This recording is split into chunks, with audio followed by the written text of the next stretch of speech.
Wewe njoo utaona makabati mazuri mazuri hapa nimesimama. Chanazi Furniture. Ndio ndo mimi. Karibu sana ndugu yangu.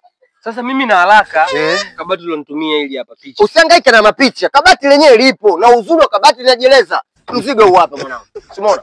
Afu uzuri ya hili kabati ni nzuri. We kaka. Sio hili. Wewe muangalia hii picha. Tofauti kabisa. Sio hili kabati. Kwanza hili ni bovu. Mimi nitaweka nini? Wewe hili kabati sio bovu.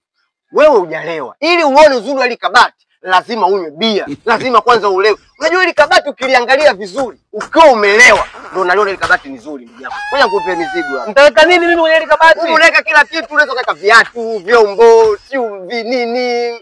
Subiri nikuagizie. Nani? Niletea hapa nani bia 14 hapa, Chanazi Furniture hapa. Una mteja wangu hapa mpaka leo ndo ataona uzuri wa kabati. Vitu vingine vidogo, kila kabati lazima ulipende.